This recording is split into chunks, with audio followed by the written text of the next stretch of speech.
Hubo un rey llamado Yunnan que gobernó con mano firme y palabra breve. Sus ejércitos le obedecieron, sus jueces le temieron y sus enemigos le respetaron. Nada parecía faltarle, salvo aquello que ningún poder concede: la salud. Un día apareció en su cuerpo una enfermedad lenta y persistente, una dolencia que comenzó como una molestia menor y acabó devorando su tranquilidad. La mancha se extendió, el dolor aumentó y el miedo, silencioso, se instaló en su ánimo. Llamó a los médicos del reino.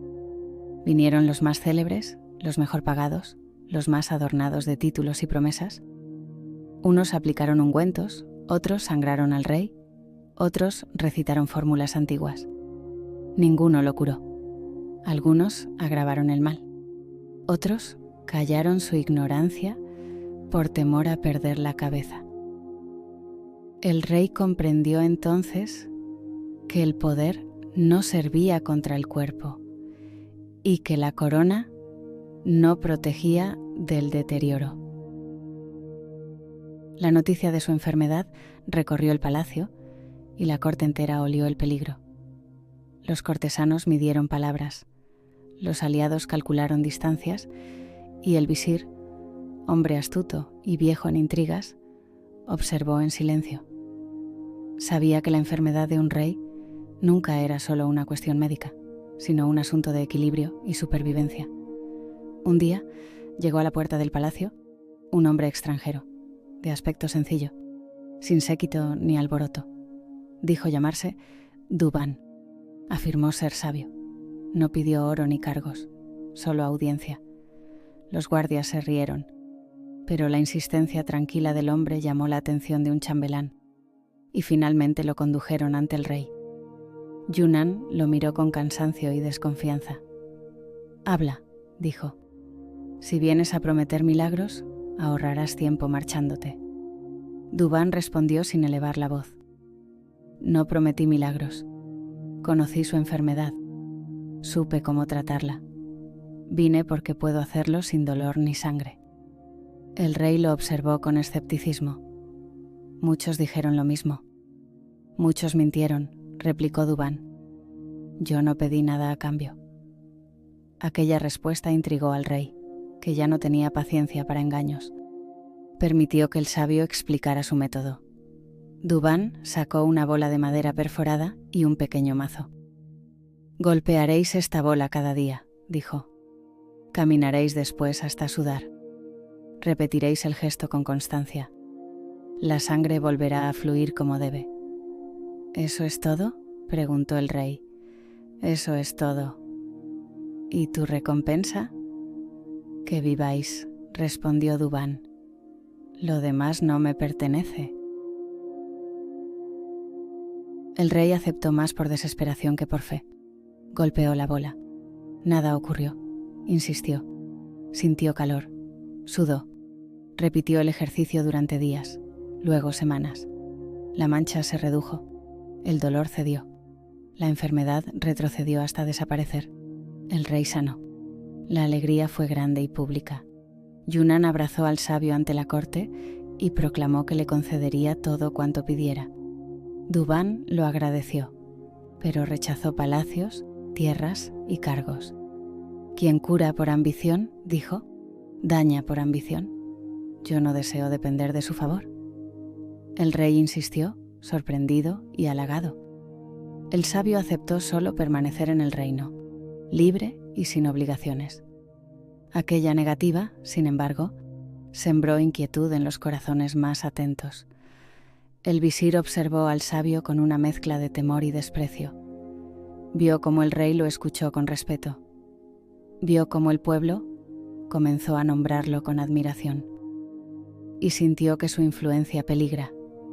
Una noche habló con el rey a solas. «Majestad», dijo, «permitidme una palabra nacida de la lealtad». «Habla», respondió Yunnan. «Ese hombre os curó, y no lo niego. Pero quien puede curar sin tocar, puede matar sin dejar rastro. Quien conoce el remedio conoce el veneno». El rey frunció el ceño. «Me salvó la vida. Precisamente por eso. insistió el visir. Ahora sabe cómo quitárosla. Y además no acepta honores ni obediencia. El pueblo admira a quien no depende del rey. Un sabio amado puede ser más peligroso que un general armado. El rey calló. No creyó del todo, pero el miedo comenzó a trabajar en él con paciencia. La idea se alojó en su mente como una espina. Al día siguiente mandó llamar a Dubán. «Dicen que puedes matarme», le dijo sin rodeos. «Dicen muchas cosas cuando alguien necesita justificar una injusticia», respondió el sabio. «No puedo correr riesgos», replicó el rey. «Mi vida es el reino». «Vuestra vida fue salvada por mí», dijo Dubán. «No pedí nada, no tramé nada. Si eso no basta, nada bastará». El rey dudó, pero el miedo venció. «Has de morir», sentenció. «No por lo que hiciste, sino por lo que podrías hacer». Dubán inclinó la cabeza. «Si así lo decidisteis, moriré. Pero permitidme un último acto de razón. Dejadme entregaros algo antes». «¿Qué?», preguntó el rey. Dubán le ofreció un libro sellado. «En él está mi última lección. Abridlo después de mi muerte.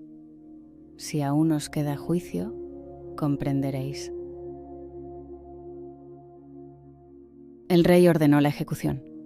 La cabeza del sabio cayó sin resistencia. No gritó, no maldijo. La corte guardó silencio. Impaciente, el rey tomó el libro y rompió el sello. Abrió la primera página. Estaba en blanco. Pasó otra. Nada. Pasó otra más, irritado. Nada. Pensó que el sabio se burló de él. Humedeció el dedo para pasar las hojas con mayor rapidez. Entonces sintió el ardor. El veneno, fino y perfecto, penetró en su cuerpo. La lengua se le entumeció. La garganta se cerró y la vista se nubló. Comprendió de inmediato. El libro no contenía palabras, sino justicia. Intentó llamar a los médicos. Nadie pudo hacer nada. El visir retrocedió. La corte se dispersó. El rey cayó sentado, vencido no por la enfermedad que había superado, sino por la sospecha que no supo dominar. Murió recordando al hombre que lo curó sin pedir nada y al que mandó matar por miedo. Murió sabiendo que el verdadero veneno no estaba en el libro, sino en su decisión. Así acabó el rey Yunnan, no por enemigos ni por dolencias, sino por confundir prudencia con crueldad y gratitud con debilidad.